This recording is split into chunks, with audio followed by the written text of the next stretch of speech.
Hello, thank you for joining us today as we reflect upon disobedient subjects in 1930s Bombay through the lens of a rare and curious album. It is with great pleasure that I introduce our panelists for this evening.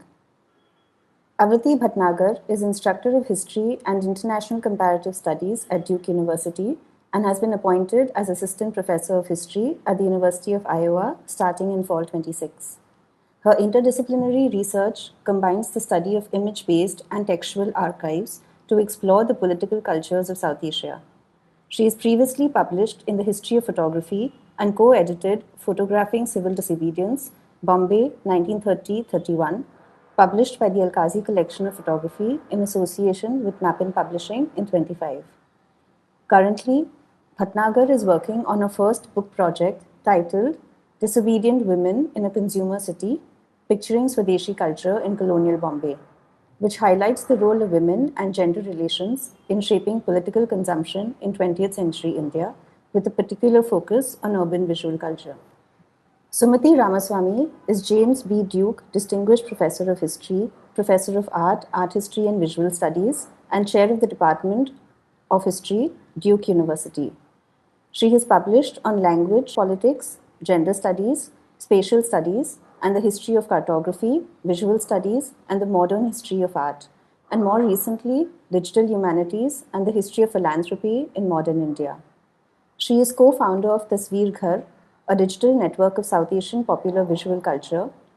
Her most recent works are the monograph Gandhi in the Gallery, The Art of Disobedience in 2020, the digital project B is for Bapu, Gandhi in the Art of the Child in Modern India, also in 2020, and a co-edited volume, Photographing Civil Disobedience, Bombay, 1930-31 in 25.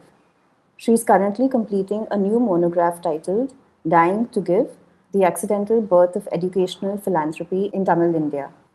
Annalisa Mansukhani is a writer, researcher, and curator working with histories of photography and notions of the image in contemporary art and curatorial practices. She has led programs across a range of art infrastructures within organizations such as the Cochin Museums Biennale and the Foundation for Indian Contemporary Art, FICA. Her writing has been published with diverse platforms, including ASAP Art, Zuban Books, Write Art Connect, and projects, processes of the Serendipity Arts Foundation, Shared Ecologies, Hakara Journal, Take on Art Magazine, and Nether Quarterly. She is one of the recipients of the first Critical Collective Photo South Asia Young Writers Award for lens-based practices and received the Art Scribes Award 2024, supported by the French Institute in India and Ramaya Art Foundation, New Delhi. Before we begin, I'd like to emphasize that we encourage an interactive session. We will open up the discussion to the audience after the conversation, so please do share questions and comments in the Q&A box, which should be located on the bottom panel of your screen. We will also post relevant links and references in the chat box throughout this discussion, so please do keep an eye out for those. It is really a pleasure to have you all here, and without further ado, over to you, Annalisa. Thank you, Ka, and thank you, Avrati and Sumathi, for joining us today and for bringing this project to fruition across so many registers and for being ever so generous in sharing inner workings, its processes, and methodologies. I'd also like to welcome everyone listening in on a Saturday evening. Thank you for joining us this time. So I wanted to preface today's talk with a question that I'd made a note of early last month. What is it that makes a compelling photograph? What is it in image that draws us back to its frame, that makes us sit with what it holds and what it erases, the world outside the subjects that it manages to describe? How do we really begin to imagine the force of the historical photograph? The collection we are entering into today, through today's presentation, releases a certain kind of energy coming out of storage. To borrow Christopher Lee's phrase cited by our speakers in the introduction to their remarkable edited volume, Photographing Civil Disobedience, Bombay 1930-1931. The Nursey album arrives before a whole new set of publics.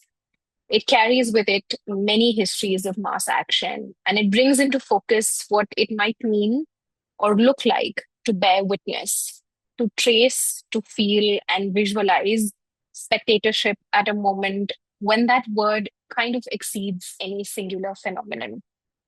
And spectatorship is overwhelmingly, I think, the space, the time, the affectivity we are inhabiting and absorbing today, even as we try really hard and continue to redefine it through action. One question that the edited volume and the methodology of the exhibition continue to press is, are we asking too much or too little of these photographs or of any photographs? And in extension, somewhere through this project, a larger inquiry begins to take shape, which was something very interesting to me, which was, what does it really mean to understand the publics of the image today? And we turn then through the many photographs that we are about to see, to the sea of ordinary people, the common citizen whose participation frames this publicness. And we look really closely at their sheer, tangible, extraordinary presence as the crowd and its voice, its many voices on the streets of Bombay. And we also look, I think, even deeper at what the camera fails to image, what the photograph somewhere splices through. And what I think somewhere today we may be able to discuss is um, what we pay is the fact that what we pay attention to is now a movement away from resolution and moving away from the closure of things that we think we already know and the histories with which we feel satiated. Instead, I think there's an interesting move towards further questions, deeper explorations, ones that don't necessarily seek contentment, but curiosity. So this conversation brings together, as Radhika just said, Avrati Bhatnagar and Sumathi Ramaswamy as they speak to their collective work on photographing civil disobedience from the 1930-1931, developed alongside the exhibition Disobedient Subjects from the 1931. And at its core lies a singular photographic constellation, the album titled Collections of Photographs of Old Congress Party, 1930-31, or KL Nursey's Old Congress Party album from the Alkazi Collection of Photography. And their presentation today traces how this archive travels across page, wall, and thought, shifting registers as it moves between book and exhibition, research and display, intimacy, and the interventions of many diverse publics. The book and the exhibition take shape as timely critical meditation, how we read the photograph today, how we encounter images as carriers of intent, affect, and afterlives, how their many linked contexts build and share sociocultural and political histories of the period through a wide analytical field of research. And these photographs, drawn from quote unquote the disobedient streets of Bombay, they render civil disobedience as a very lived and embodied gesture. And the image of the crowd, as we're going to see, is one that is ever gathering. It is an insistent assembly of assertion and presence. And yet, somewhere, these photographs remain really enigmatic.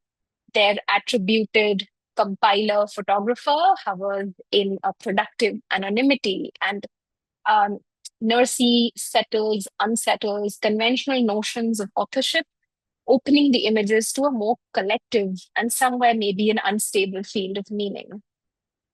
Today's talk attends to these photographs as sites where both history and the meta-historical converge. So smaller details surface as minor keys, and we're able to also sense a larger political atmosphere towards the edge of these images. So to look at them today is to also confront our own position as viewers, as engaged active witnesses with the photograph subjects, and somewhere in contract with them, and their exceedingly current relevance of resistance.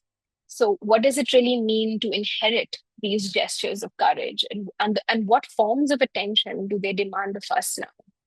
So our attempts to make these images speak in the present is tied somewhere to our ability to sit with their disquiet and to allow them to both trouble and upend, and signal us back into the street. So today's talk somewhere looks closely at how the frame of these photographs, their materialities, exceeds itself, and how something continues to unfold just beyond its edges. In this slight extension, we are witness to a bridge appearing between the intimate aura of the album and our own distanced, often disingenuous relationship to the past. I'd now like to hand it to Avrati and Sumathi to take us through the project. As Radhika said, please do populate the chat, the Q&A box with your questions, and we'll be taking it after the presentation. Thank you. Thank you so much, Annalisa, for so brilliantly setting up the talk today. And before I begin, I do want to thank the entire team at Connect ASAP for the generous invitation to share our project on this platform. I'm also particularly I want to mention Radhika Saraf and Bishal Roy for organizing this session. I'm sharing my screen here, and I hope it's visible to everyone. So in our joint presentation today, we introduce you to an ongoing project that we are collaborating on titled Disobedient Subjects, Bombay 1930 to 31. The project takes us on a visual journey through Bombay, today's Mumbai, so that we too can bear witness nearly a century later to the unfolding of the civil disobedience movement against colonial rule in British India's most important commercial city and financial capital. Soon after M.K. Gandhi broke the infamous colonial salt laws on the Dandi seashore in Gujarat on April 6, 1930, he called upon his fellow citizens across India to join him to protest the long-standing British monopoly on the production, distribution, and sale of this most essential life-sustaining commodity. Among the first to heed his call were the disobedient men, women, and some children of Bombay who took to the street in large numbers in parades, protests, and processions, and to the seashore to engage in illicit salt making. Our project anchors itself in a rare album held by the Alkazi Collection of Photography in New Delhi. With a rather anodyne title, Collections of Photographs of Old Congress Party K.L. Nursey, the album documents the ebbs and flows of this revolutionary mass action. Its 245 carefully preserved photographs allow us to feel the energy and enthusiasm of disobedience from April 1930, with the commencement of the salt satyagraha in the city, to August 29, 1931, when Gandhi set sail to attend the Second Roundtable Conference in London as the sole representative of the Indian National Congress Party. Powered by the force of the historical photograph, the album's folios bring alive the power of the dissenting multitude. The anonymous patriotic residents of the city joined in solidarity with Congress Party volunteers and well-known nationalist leaders to ensure Bombay's remarkable transformation into a city of disobedience. In his profound, albeit provocative exploration of 4 photographs from Auschwitz, George D.D. Uberman asserted, and I quote, "We often ask too much or too little of the image," unquote. If we ask too much of the photographs, the whole truth, for example, we will be disappointed and too quickly deem them inadequate, since what we can see barely compares with what we already know about the labor camps, he observed. On the other hand, if we often ask too little, relegating to the photograph to the sphere of the simulacrum or the document, in this regard, we sever them from their phenomenology, from their specificity, and from their very substance. Our project is inspired by this challenge as we take our viewers and readers into the streets of colonial Bombay. As the camera brings into focus new perspectives on a historic moment and movement from India's past, as curators of the 2 exhibits, one at the CSMVS in Mumbai and the other one on the campus of Duke University, we too ponder over whether we ask too much of these photographs or too little. Thank you, Avrati. And hello, everybody. So D.D. Uberman's question that Avrati just posed for us also animates our accompanying scholarly volume, Photographing Civil Disobedience, Bombay, 1930-1931. Its 9 essays engage with the remarkable visual archive of the Nursey album to analyze and make visible the varied historical processes that informed disobedient action and nationalist politics in colonial Bombay in the 1930s. From the leading role played by the Desh Sevikas, members of a nationalist women's organization, to the violent crackdown of police lathis or truncheons on non-violent demonstrators.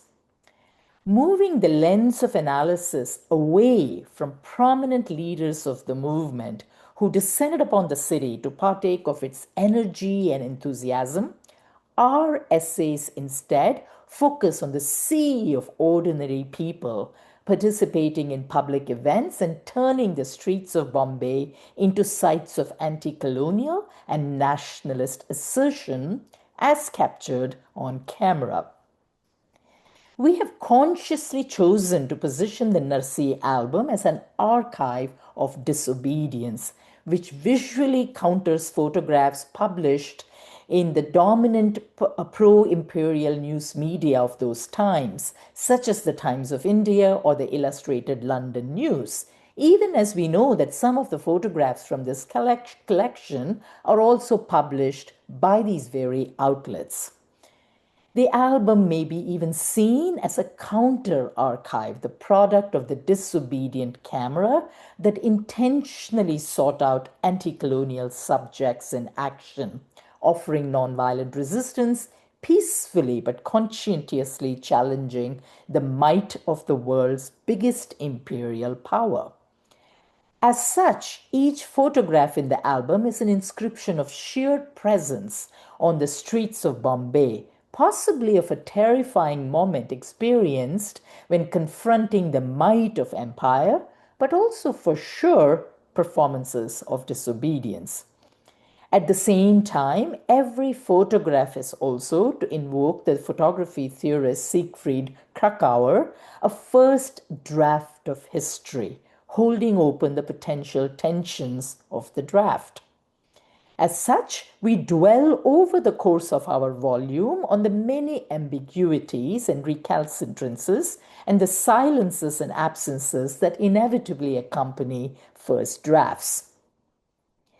We also view the photographs of the Nursey album as civil images in the very basic sense of that word, being primarily focused on civilians engaged in acts of disobedience, as befitting the non-violent movement that they capture within their frame.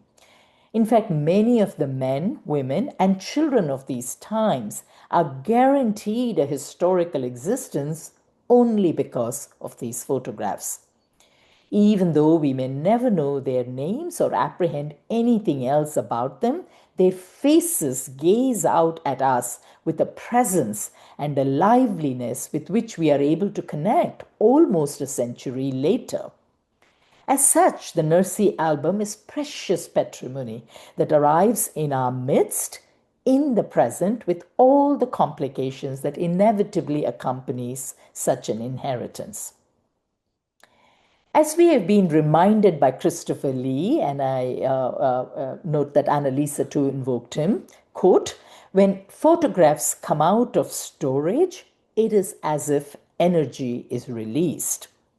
It is precisely this energy that we collectively tap into in our volume, putting it to good use to offer fresh perspectives and new arguments about a critical moment of our shared Indian past that we think we know all too well, only to discover when we are offered visual reminders of how much more there is to know and learn. Thank you, Sumathi. So the Nursey album arrives in our hands carrying a great mystery. We do not know who took these photographs or even if they are the work of a single individual. The name on the spine of the album, K.L. Nursey, likely refers to the man who compiled and collated the images, perhaps its first curator, but most certainly not the photographer himself. We have hunches and leads. Historian Kama McLean, one of the contributors to our volume, has speculated that the photographer may have been Naveen Khandwala, a Congress activist and keen photographer who tracked Gandhi across the subcontinent. Another one of our authors, Murli Ranganathan, suggests the prominence accorded to Leelavati Munshi across so many photographs points to someone connected with her circle. But we cannot say for certain. The photographer or photographers remain unnamed. The anonymity in this sense is fitting. The album was produced at a specific moment in the history of photography in Bombay, when the camera shed the formality of the studio and went into the street. As the nationalist movement gained momentum, the camera was increasingly drawn to chronicling anti-colonial politics, a striking subversion of an imperial technology widely deployed for conquest, command, and control, and now turned against the master. N.V. Virkar, a young photographer who had set up shop on Girgaon Road in Bombay, exemplifies this turn. His incendiary photographs of the Jallianwala Bagh massacre in 1919 documented the scene of a crime even as they witnessed and preserved it. At the height of the non-cooperation movement, Virkar's photograph of Gandhi was published on the front page of the Bombay Chronicle on July 1, 1921, to accompany an article titled India's Miracle Worker. As we well know, by this time, Gandhi had turned from a loyalist to the empire to a disobedient activist. By 1930, thanks to the work of photographers like Virkar, mobile photography was more easily able to document the increasingly chaotic public spaces in which colonial hegemony appeared increasingly fragile, as noted by Christopher Pinney. Whoever held the camera during the civil disobedience movement was part of this transformation. In tracking police brutality, in capturing the facade of colonial power being openly questioned by the city's residents, he too was acting in his own way disobediently. But we have also found the anonymity productive in a different sense, one that has directly shaped how we have engaged with these photographs. When the photographer's identity is unavailable, something else happens. The photographed subject steps forward, compelling the viewer into the visual field of the photograph. This is what photography theorist Ariella Zule calls the event of photography, a collective encounter in which meaning is not the property of the photographer alone, but is produced between the camera, subject, and the viewers. It's a proposition we will return to at the close of this talk. Working with an archive whose maker we cannot name pushed us to take this seriously. And it is in that spirit that we turn now to the disobedient subjects the album placed before us. This collection of photographs presents us with how women of Bombay, some famous but many unknown, led street processions promoting the message to boycott British goods and foreign cloth, participated in the making of illicit salt, and even went to prison. Across the album's folios, the captions repeatedly named one organization, the Desh Sevika Sangh, or DSS in short. It was a revelation to see how this little-known organization appeared as one of the central protagonists of this visual narrative. The album posed a question that was impossible to put down. Who were these Sevikas? And how did they come to visibly occupy or take over the streets of Bombay during the civil disobedience movement? Now, historians have long credited Gandhi for mobilizing the women of India to join the anti-colonial struggle, and the DSS was indeed organized in response to this call.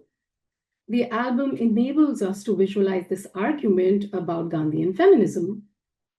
But the images also show us something more, that these so-called followers of the Mahatma frequently acted on their own accord, as agents of historical change and as disobedient subjects in their own right. One of the most striking sequences in the album takes us to the Azad Maidan in October 1930 during a nationalist flag salutation ceremony, which was declared unlawful by the colonial state. The camera documents members of the DSS engaged in a tug of war with British police officers in pith helmets, while lathi-bearing constables look passively upon the scene.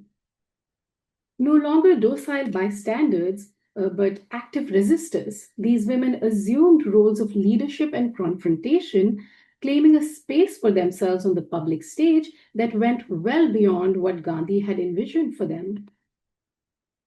And yet, the photographs also ask us to read them against the grain. The women who fill these folios are overwhelmingly drawn from Bombay's middle classes. The specific draping of their saris, their bearing, their very demeanor making their caste, class, and religious affiliation quite apparent. Hindu and Parsi women dominate the image landscape. This was, in other words, a particular vision of female disobedience, which was respectable, legible, and camera ready. What the album does not show us is equally significant. Indeed, Bombay in 1930 was a critical node in British imperial trade networks, and the financial capital of colonial India turned into a citadel of nationalist action. But it was also a city of organized labor, of mill workers whose strikes and solidarities ran parallel to the nationalist movement on these very same streets. It was a city where B.R. Ambedkar was already mobilizing Dalit communities against the compounded oppressions of colonial rule and caste hierarchy. These movements, these subjects do not appear in the Nursey album. The disobedient camera had its own politics of visibility. What the photographs do illuminate, then, is a disobedience that engendered other forms of disobedience. A freedom from colonial rule that was inseparable for these women, the Sevikas, from a freedom from the prevailing gendered notions that are embedded in the use of public spaces. But it is a partial freedom, claimed by particular women in a city whose politics was even more layered than what the album's folios suggest. Bombay's streets, markets, and public grounds became the terrain on which these women reinvented what it meant to be a political subject. The camera was there to witness it, and in witnessing it, it also shows what it would ultimately not see. Thank you, Avrati. So, Avrati and I see this project as an example of public visual humanities. Whatever else it was or not, the photographs in the Nursey album are public objects in many senses of the term public. They capture for us a slice of Bombay's public sphere at a very important turning point in its history. As I previously mentioned, some of the album's photographs were published in the public media of the time, especially in English language newspapers, but not just them. We have speculated that K.L. Nursey, whose name appears on the spine of the album, as we noted, was the collector who assembled these photos. We imagine from a host of others. We don't know his motivations for doing so or when exactly even that he did so. But a possibility is that he had public ends in mind. The words Old Congress Party on the spine are tantalizing. Is this a reference to the consequential splitting of the party in 1969 when a faction led by Indira Gandhi split off to leave a moribund remainder called Congress O? If that were the case, likely the album was collated around the late 1960s. We have learned that the Alkazi Foundation in New Delhi acquired the album at an auction in London over 2 decades ago. So at some point, the album left India's shores and traveled to the former imperial capital, from where it eventually traveled back to New Delhi. As we curated our exhibit, we were very conscious of the fact that one of our ethical charges was to share the album, not just with the world at large, but also to return these photographs to their public origins in Bombay, Mumbai. At the same time, we were cognizant of the fact that today's viewers derive new meanings, which will become part of the public history of this album. Historians typically tend to write long essays and even longer books. We are not doing away with words entirely in this project, as is also apparent from the edited volume that we have published.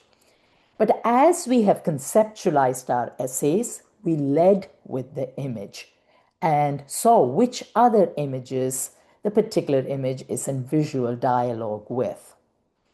By leading with the image, we are aiming to take the viewer and the reader down a different path that may not be all that present in the written document or not as important.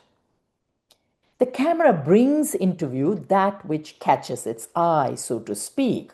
For example, the manner in which a policeman pauses over a volunteer before bringing down the lathi on him.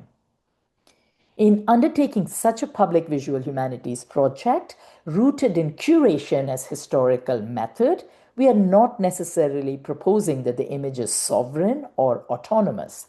Rather, we are suggesting that doing visual histories involve a shuttling back and forth between the world of images and the world of words. We think that this act of shuttling is generative of new interpretations and new meanings, which brings new life to these photographs produced nearly 100 years ago and an album that is likely as old. In conclusion, if we take Ariella Azule's proposition seriously, that photography is not exhausted by the image, but continues to unfold as an event, what she calls the event of photography, then our understanding of the Nursey album goes beyond seeing it as a finite historical object. The album is not limited to recording events that happened in what we might call the year of living disobediently in Bombay between April 30 and August 1931.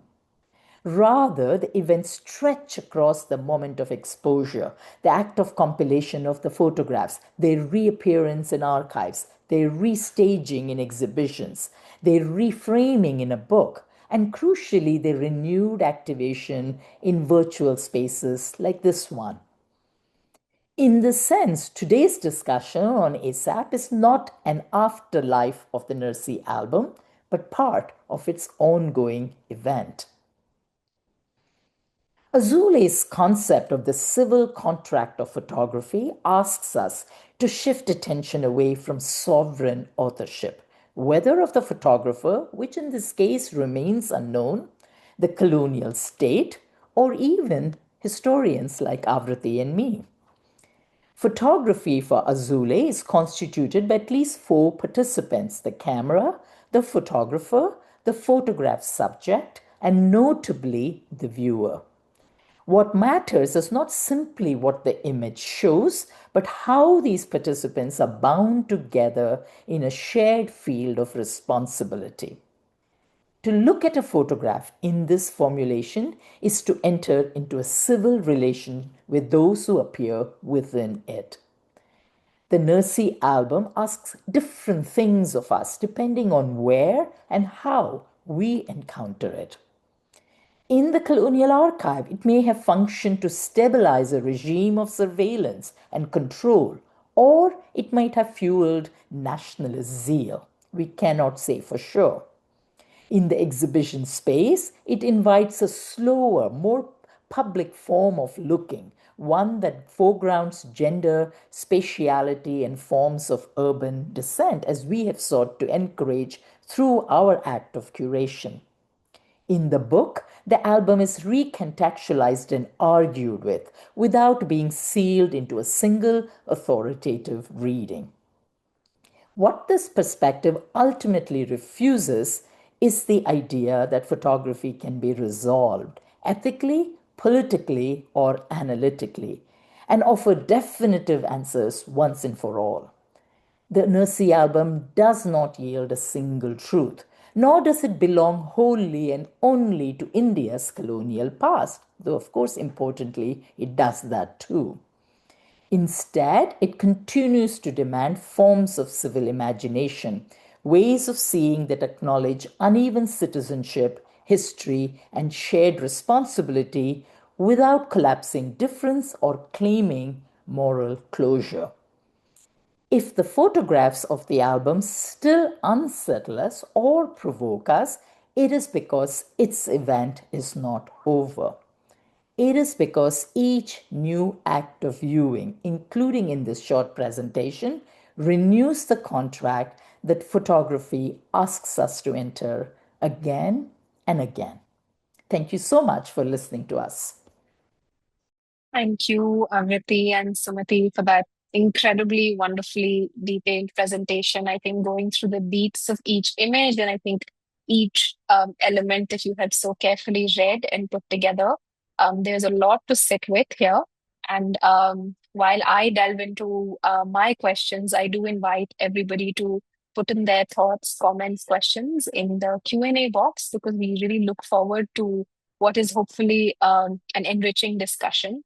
I think that the shared feel of responsibility is something that which you closed out with, Sumathi, is also something that is opened up by both the book and the exhibition. And I think what you've brought into our sort of conversation today is both an archive and a method. And I feel like staying with the images and to some of the questions that um, are very unresolved and alive, especially around a more public form of looking.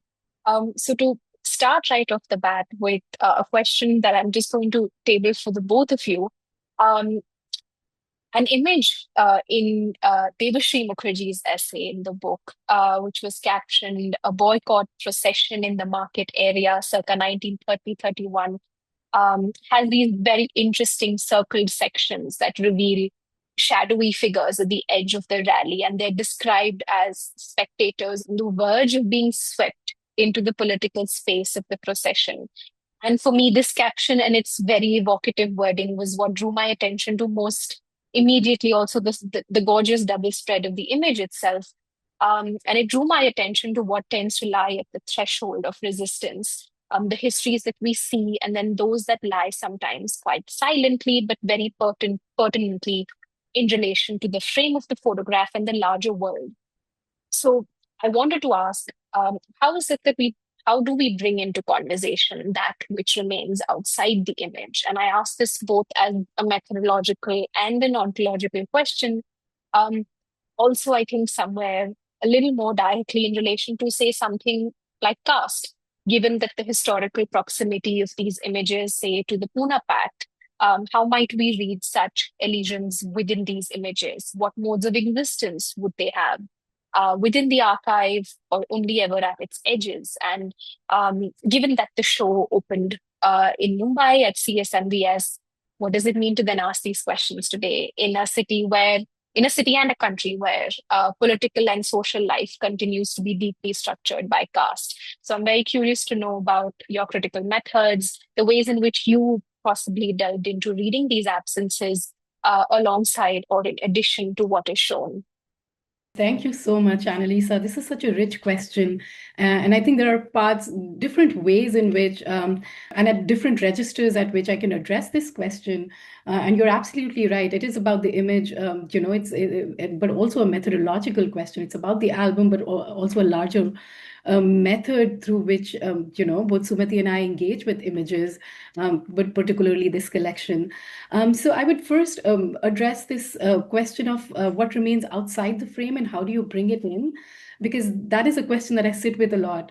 And I draw from this historian of photography called Elizabeth Edwards, who's written something about this very idea that photographs sometimes don't give us answers, they pose questions. And that's the way in which I engage with these photographs of the Nursey album so many times are also that the album photographs are asking questions like, who are these sevikas? It becomes a question. What lies outside the frame of the images also becomes a question. And often the answer is not found in the photograph itself. So there's only a distance to which the photograph takes us, and then it becomes the historian's responsibility to then figure out where do you place, how do you contextualize this photograph in the larger field of history that is also unfolding simultaneously, which may or may not have made it into the camera's frame. And that's why intermediality as a method is so important to me. I identify primarily as a historian of photographs, but at the same time, the image, it needs to be contextualized within the larger archive. So the newspaper archive comes in, the government reports come in, which are colonial records, but the way in which the photograph has posed a question allows me to read colonial records sometimes differently. And the brilliant image that you pointed towards, where you see these spectators who may be at the edge of the image or outside the image, but I would, in fact, argue that they are central to the movement and they are central to the image, because disobedience or civil disobedience, as it was envisioned by Gandhi and practiced by all of his disobedient followers, is about spectatorship, is about making the nationalist struggle spectacular to the extent that first is elicits certain kind of effective response from the public who's seeing it, but also challenges the colonial state to a degree that it becomes a spectacle of the violence of the imperial state, and then invites others who are the spectacle is really central. And the people who are watching from that image that I wish we had it on the screen to show, the people who are watching that procession that's carrying on the streets, and people who are watching from those windows up there circled in these images, are absolutely central to the nationalist drama that is unfolding. And of course, I have more thoughts, but I will invite Sumathi to share what she has to say about these, questions of spectatorship and things that stay outside the frame. Thank you. And we'll come back definitely to the cast question in just a second. Thank you so much for that. And Annalisa, thank you. Just wonderful to get us started on this conversation by thinking about archive and method, but also the question of responsibility, the responsibility that all of us have as viewers, and certainly scholars. And in this particular case, we are both historians. How we respond responsibly to a historical object that we receive and we see in the archive. And I am very struck as a method, and you're absolutely right to think about the margins, right? Because the photograph is trying to push the photograph is trying to push that which is in the foreground to our attention. And therefore, our responsibility is to also be disobedient to that act, and to also look on the edges to see what the camera is not capturing or is evading the camera. So I'm always drawn to what is in the background. Sometimes the background gets faded out. It gets blurry, and therefore to bring the blur back into focus, through acts of looking become very important. I'm very interested in shadows, because that shows that somebody was outside the frame of the photograph, but was obviously standing perhaps next to the photographer. And if the event is being photographed in sunlight, is leaving their shadow. And what can we read from these shadows? I'm very interested in that. And in fact, apropos this whole question of the photographer, this unknown photographer of the Nursey album, what is also interesting about some of these photographs is the fact that there are other photographers that the photo camera has captured on the streets of Bombay. They're mingled they're in the midst of these crowds, and we have to really look for them. But they're there. There are at least 3 or 4 photographs in which there is a photographer, one of whom is absolutely distinctly a Congress volunteer because he's wearing the Gandhi topi and so on. Another who may have been a foreign photographer in the way his outfit. And we know that this was a moment, because of Gandhi's growing global visibility, that foreign photographers from all over the world descended on India and on Bombay. So it was fascinating to see that the invisible photographer of the Nursey album has actually brought to visibility other photographers in action in the city. So that too is something that emerges from this kind of deep looking, but also very attentive looking, right? We have all become so numb to images being thrown at us. We are living in a oversaturated, visually oversaturated world. So all the more the responsibility that we need to kindle within ourselves when we respond to these photographs is to bring in a new form of attention, to make ourselves pay attention to this in order to learn not just about the past, but also about the present. Why it is such an important sort of exchange, which is why we have found Azule's work so interesting. I want to just end with a very specific example of what this kind of attentive looking has meant for me as a historian. Avrati has spent a lot of time in her work and wonderful scholarship on the figure of the Desh Sevika the Desh Sevika, and has brought such new histories to light by her careful, attentive looking. I was drawn in a way that I was not expecting at all to the figure of the child. There are many, many photographs in which the child shows up in tow, typically, with a female subject, most likely the mother, but we don't have to assume that. And, in the histories of civil disobedience that are written and also analyzed, the child has been completely left out of this analysis. But now, because of this act of careful paying attention, I have been drawn to the figure of the child himself or herself. They're both male and female, boys and girls in these photographs, that they have been shaped by the actions unfolding around them in the city. And they are going to be the future citizens, right, of the country. And some of them may have gone on to become nationalists in their own right, especially because, there's 1940s just around the corner.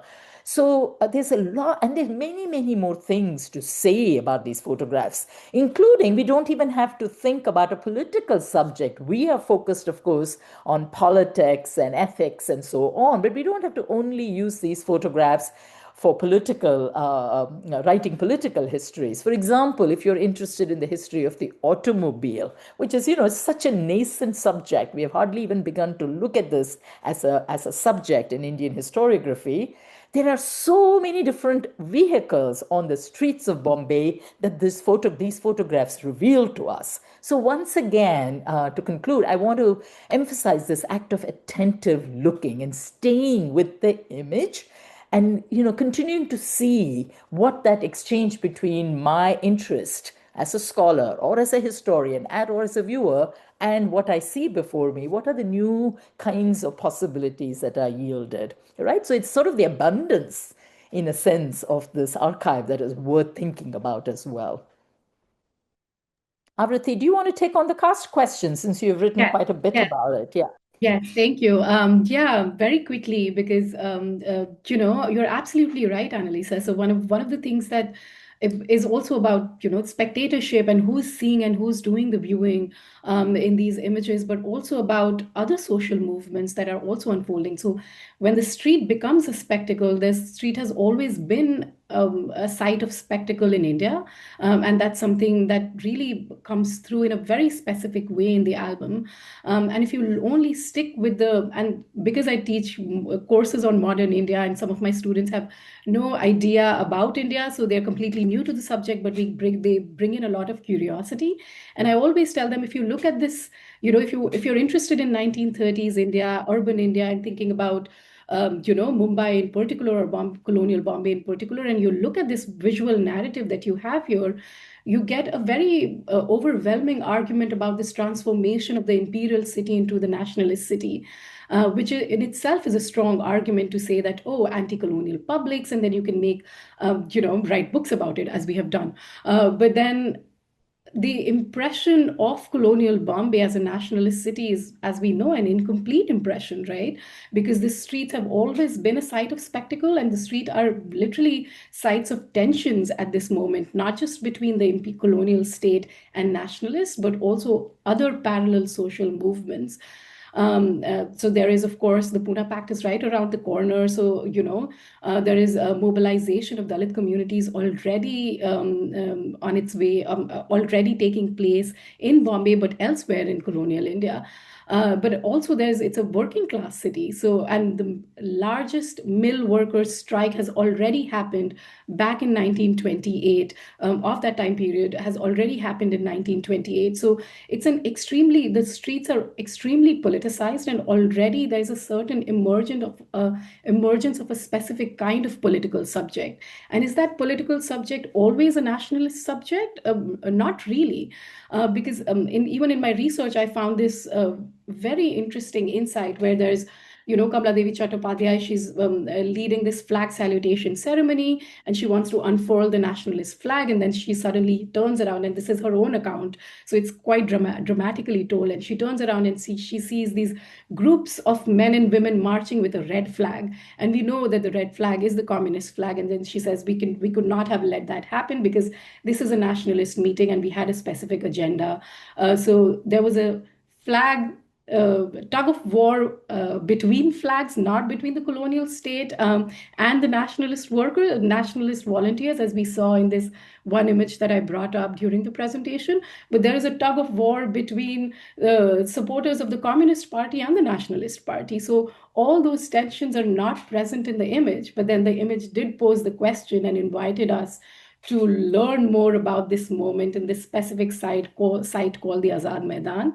And once I started looking, I found all these other stories. So it becomes, and it serves as an invitation, but doesn't give you all the answers. So yeah, absolutely. Bombay has such a rich history by this moment, rich history of social movements and political movements.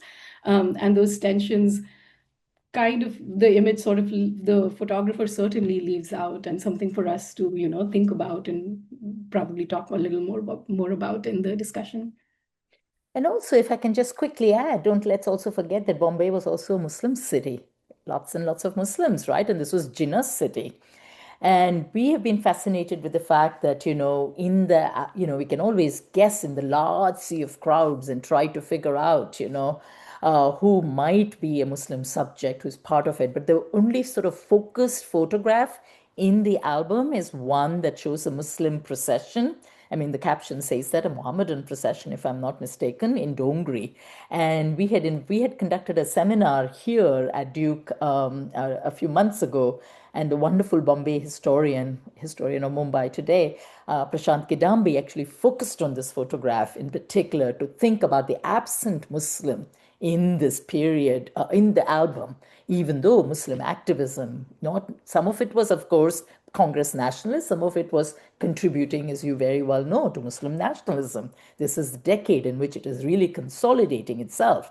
So the politics of the disobedient camera, it is a Congress camera. That is why I think even the album spine tells us, we really think this was a photographer who was really committed to Congress-style nationalism, which is also one among the many nationalisms, right, that by this time flourished in British India.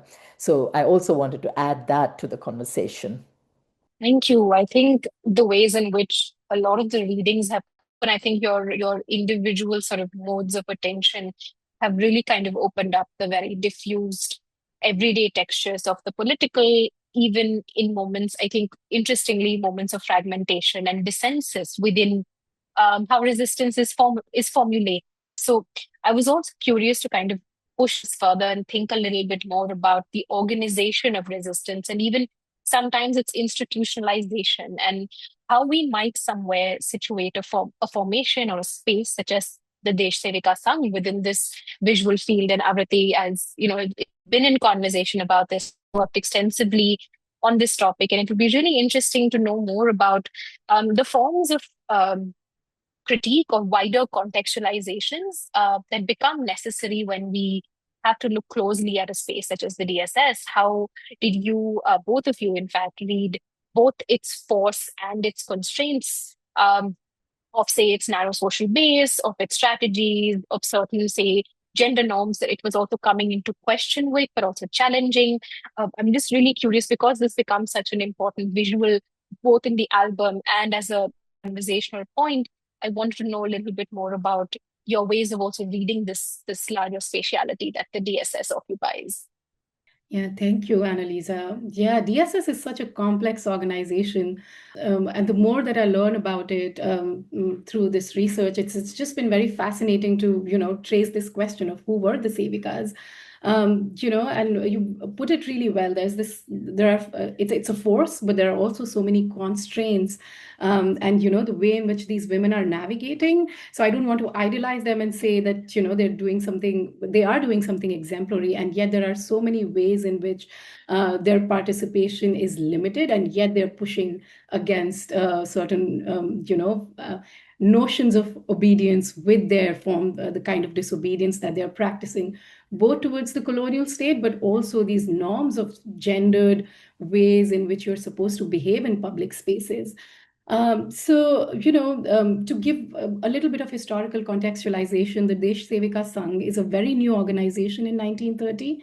In fact, it comes together somewhere between the Lahore Resolution in December 1929 to March 1930. So between this idea that, Gandhi is about to launch the civil disobedience movement, the Desh Sevika Sangh is found by primarily Bombay women, but there are also, Sarojini Naidu is involved, Kamla Devi Chattopadhyay is involved, but it's a Bombay base, it's a local organization. And there are questions to the extent to which women are supposed to participate in the civil disobedience movement, because initially Gandhi is not very sure whether he wants them.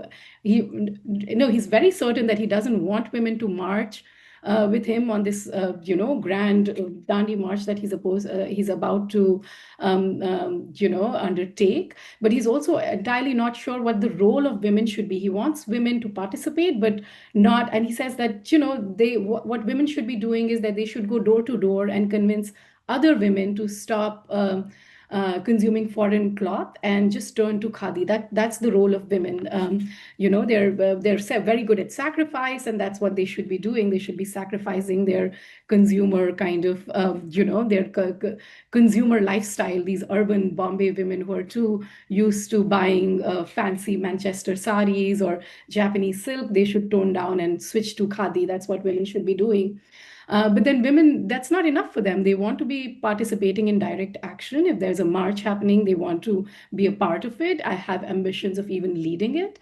And there's a very interesting, again, Kamla Devi Chattopadhyay is very important in these initial months of the civil disobedience movement, because she goes up to Gandhi when she learns that he only wants women to do door-to-door propaganda. She goes up to Gandhi and meets him halfway on his march and says, women want to participate, do more. And he says, women should be patient. I have things figured out for them. If only my sisters are patient. This is a quote that he said. If only my impatient sisters practice a little bit of patience, something like that. And Kamla Devi says they will do. Let them do this sacrificial thing that you're asking, but then let them do both. They can be both. They can participate in direct action and also kind of tend to their personal consumer lifestyle things that you're asking them to. Women, of course, don't listen to Gandhi all the time. And then, as we see in the album, they're leading processions, they are, fighting with the police, doing all kinds of activities, which in 1930 you don't expect women to be doing, women from respectable families. And this is where it starts getting a little kind of tenuous, because these are respectable women. These are middle class women from good families. So when the DSS they're putting together, they're just like, oh, we want to invite all of these women, and we should, print out newspaper. There are newspaper ads inviting women to sort of show up on this particular point to join the movement. It says it's open for all women, but if you look at their internal documents, they're very careful that we should be women on the streets, but not be mistaken as women of the streets.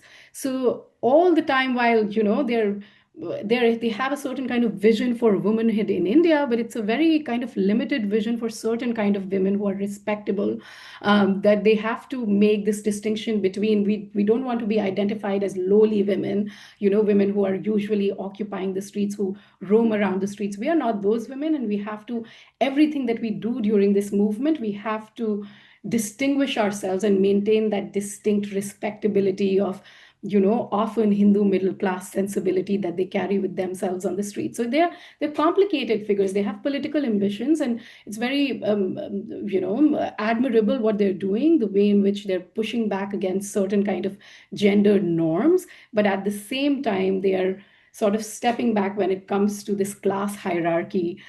So there are political subjects, but there are also class subjects, which is something that I'm very fascinated with, and the way in which they're trying to navigate. So their disobedience has certain limits. So you don't want to disobey the class hierarchy, but you do want to disobey all other kinds of patriarchal hierarchy. So I can go on about them, but that's on the way in which they're organized and institutionalizing certain kind of,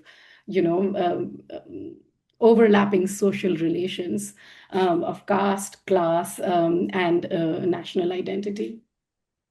Yeah, and they're definitely performing upper caste respectability for sure. To go back to your earlier comment, Annalisa, about the caste question, but I also want to pick up very importantly just a point on gender, and then turn to the question of organization. And I'll keep my comments short.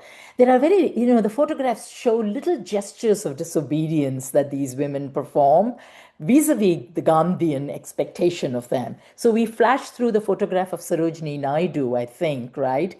And when you look at the photograph closely, she's wearing a very beautiful, must have been a very expensive brooch on the sari as a pin-up. I mean, as you know, Gandhi did not, Gandhian women were supposed to be so austere, and women were constantly being asked to surrender their jewelry for the Gandhian cause. But she's also wearing these really, what look like very elaborate jhumkas. So it's fascinating. The figure is Sarojini Naidu, and she's just stepped out of prison. That's what we understand from the caption. So there are these very little acts of disobedience alongside the grand acts that they're performing on the streets, which also these photographs enable us to elicit. But fascinatingly, I do want to make this conceptual point that, and we know this, the scholarship has already taught us this, that Gandhian disobedience was absolutely predicated on obedience of a particular sort. Gandhian events were supposed to be disciplined, hence also this, and they were supposed to be civil, hence it was civil disobedience, and orderly. And even though the photographs focus a lot on the crowds, and we have made a big deal about the crowds, but we also want to remember that the photographs show us the orderliness of many of the crowds, right? They're all sometimes ranged in a queue even, and they're marching in a queue. And the textual archive shows us that there was, in fact, a character called, very strangely, dictator, right? This is a very interesting word, the 1930s word. These were the people who kept people in order. And we know that Gandhi lost it or became really, really upset when people did not, in fact, were not disciplined, were not orderly, were not civil. And interestingly, and this was the last point I want to make, which speaks to the particular politics of this camera, which is that we have learned from police files in this period, which of course we have to read for what they are, they're police files, that there were lots and lots of violence on the streets. There was lots of violence on the streets of Bombay, but we do not see the violence of the people here. The only kind of violence we see is the violence of the colonial state and the lathi bearing down on the non-violent protester. But we know that there was violence on the street. So we've learned about this. So the fact that this speaks to the earlier comments, the fact that the camera does not, or at least the album, the camera may even have caught it, but the Nursey album does not bring those kinds of images into its purview. It shows that there was a particular kind of argument, visual argument that the album is making, that ours is a non-violent, civil, disciplined movement against the violence of the colonial state. So that also is a very important part of the question of organization, it seems to me. Thank you. I also listening to the both of you really goes through the beats of it has been riveting to say the least, because I think it's also really interesting to think with, and really gracious of you to open up your thinking with the archive, with each image in that sense, and particularly gender. I think gender and the archive are sometimes constantly things that we must battle with. I wanted to just pause here to see if there were any questions that our attendees had. If not, I can go ahead with one last question for our session today. Don't think any have been yet. So I'm just going to also, I think, move towards, say, the ways in which the archive has traveled across the registers of the book and the exhibition. And I think I'd also like to invite everybody to look through the book because of the wonderful essays that have come through. And Kama McLean's essay that closes out the volume inhabits this one practice of listening, and it brings in this auratic sonic element of the figure of the movement, the figure leading the movement, and really kind of extends the wonderful Tina and Camp's argument of listening to images. And one sees the act of listening and watching as very active ethical stances.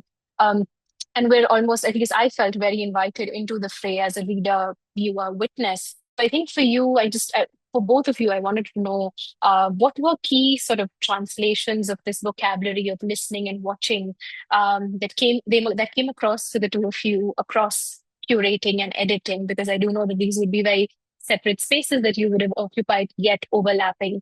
And what were the kinds of, say, enmeshments, learnings that accompanied your methods as you moved between the space of the book and that of the exhibition? And if there were some, say, interesting conversations had along the way with audience members, for instance, for people seeing this for the first time, and through your roles as editors and curators, I'd love to know that. I can take a stab at that, and thank you. Such a capacious, big question. When we curated the show, both in Mumbai and in Durham, we were, this was also the age of the moving camera. The movie camera had already, camera had also come in. And, even though we are focused so much on the photograph, the still image, so to speak, we were also drawn to the moving, image as well. And in the show, we had included footage from this period. Unfortunately, the only ones we had were, well, actually, we did have a couple brief clips from a Congress film as well, right, Avrati? But most of it was, British Pathé, Fox Movie Tone, that kind of, global movie producing or documentary film producing kinds of images. So, for me, one of the things that I had, when I began work on the Nursey album and we were writing our essays, I did not have the cinematic in my mind or the moving image in my mind. But when we curated the show, the book, of course, was already done. That began to put pressure on the way I was looking at the still image. And there were ways in which the moving image really gets me. We know this, right? This is one of the arguments that has been made over and over again, how the photograph freezes a moment, right? Captures, mobile subjects and stills them, right? And we see this actually. For me to begin to look for signs of this kind of mobility in the people it's a new kind of area that I'm thinking about. And so that is one. And I'm so glad you brought up Kama's essay, which is absolutely, it is going to open up a new, and she's working on a big book on this whole question of she's calling it the sounds of disobedience. The photograph comes to us, quote unquote, silently, right? And again, we have to push ourselves, but we know this is India. This was just noisy, activities, right? Noise in both the good and the bad sense. We know processions were typically marked by song. We know that there must have been so much chatter and discussions amongst the people. So those are the things we need to really use our imagination and draw on, other sources to insert back into the way we respond to the images. That's part, I think, of this responsible looking, or, what we have called the shared responsibility of looking anew, is to begin to imagine those sounds, the music, the noise that must have accompanied, along with thinking about how all of this was have, action, which the camera actually stills, right? So that would be my immediate response, I think, to your reflections. Over to you, Avrati. I think we are almost out of time. Yeah.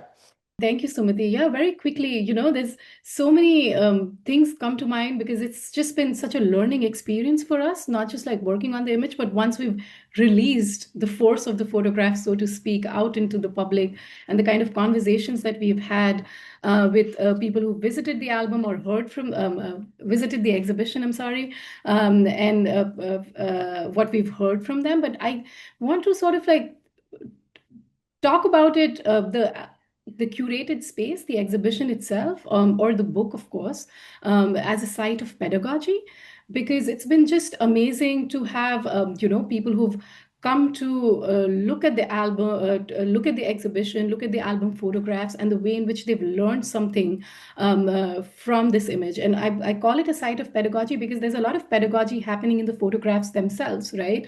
Like Sumathi very well mentioned, it's about this tension between obedience and disobedience. So disobedience has to be carried out in a certain way, in order to carry out that disobedience in a certain way, there's a lot of teaching moments within the photographs where people are learning how to be obedient and civil disobedient actors. So there's that one layer of pedagogy, but at the same time, we had so many students here at Duke, but also back in CSMVS in Mumbai. We had so many students visiting the exhibit, and that I think among the amazing things that have happened since the launch of the exhibition, that has been my favorite part, where like young people are coming into the exhibition space and sometimes asking questions that we take for granted and asking us to explain things from the scratch, and in that explanation, in that pedagogical interaction, we are learning things and they are learning things. So it's just been, there's this pedagogical value of attached to this whole experience of curation, which I mean, it has been something new for me to be, I'm a historian, a writer who likes to write a lot, but I've curation was something new. But then it's just been, I'm thinking, the immediate thing that I'm thinking in my head is this site of pedagogy, of learning, of being able to debate certain questions which we don't talk too much about, and thinking about this histories and legacy of disobedience here back in India, here in the US, and the kind of value of learning about disobedience in this moment. We have a question in the chat which I would love to attend, but I can just share one little point. It's absolutely, I must say, we've had such wonderful, feedback and really affection. The kind of affection we felt for this album, we felt replicated in the kinds of, people who wrote to us, have left comments, especially in the visitors' books and CSMBS. But my favorite was an email I received last week from a young Mumbai high school student who had seen the exhibit in its closing week. The Bombay Local History Society did a number of tours, thanks to our good friend and contributor Murali Ranganathan. And her mother had attended one of the shows, and she couldn't attend, one of these curated shows. So she went on her own. She was just so moved. So she then turned around. She works for, as a high school student, she works for a Dharavi-based NGO called Sukhad. And she put together 25 young students from Dharavi, young girls who went to this exhibit. And she's shared with us the photographs and the kind of experience that these young women felt empowered looking at these images of women, who were empowered. So I thought that was among all the marvelous, responses we have received, for me, especially because it's from young people in India who have, embraced the show in this manner, that was really, really very moving to connect to. And to respond to Ridhi's question, thank you so much. Yes, we are very, very hopeful that the show in Bombay or Mumbai today will travel next to Delhi. This is our next big plan. So if you are based in Delhi, keep an eye open. We are also hopeful it will travel to Kolkata. Those are the two places at the moment that we have potential conversations that we have started. The US version of the show, which was much smaller, we only, almost 1/3 smaller because of the kind of space constraints we had, we hope will also travel. We are in conversations with several individuals. So if there are listeners here who are participating, who are in North America, we are hopeful that this will travel elsewhere to other US campuses, because the US show we really curated, aiming at students, not that it's only for them, but really the pedagogic aspect that Avrati mentioned was very, very much on the top of our minds. So we're very hopeful that the shows will travel. And if you have ideas, please write to us. We are both, reachable on email. So just write to us if you have, potential ideas. We would love to hear from you all. Thank you. I think we're out of time, but thank you, Riddhi, for that. We're also really looking forward to this traveling more in India. Radhika, I think I'm going to hand over to you. Thank you, Avrati, Sumathi, and Annalisa, for this really fascinating conversation on colonial Bombay. And I think what seems to emerge is again and something that we at ASAP are very invested in is that relationship between image and history, and which has really become particularly important now, given that the nation's past seems to be being invented, refashioned, mythologized in a way that perhaps it never really before has. And not to forget, of course, that in this city, in Mumbai, where I am based, we're in the midst of a bizarre process of the city's salt pans being transferred to private lands, private interests in the name of so-called development, which I think is quite interesting given the salt satyagraha. But also thank you to our audiences for being with us today. The conversation will be uploaded within a fortnight on the app as well as the website. Please do also keep a lookout for our continuing coverage on or of Dalit History Month, which is April, and our next talk on the 2nd of May with Sarkar Pratik, Munim Vasif, and Tanvi Mishra on their curatorial framework for Chobi Mela, which is the International Photography Festival held in Dhaka earlier this year. Thank you.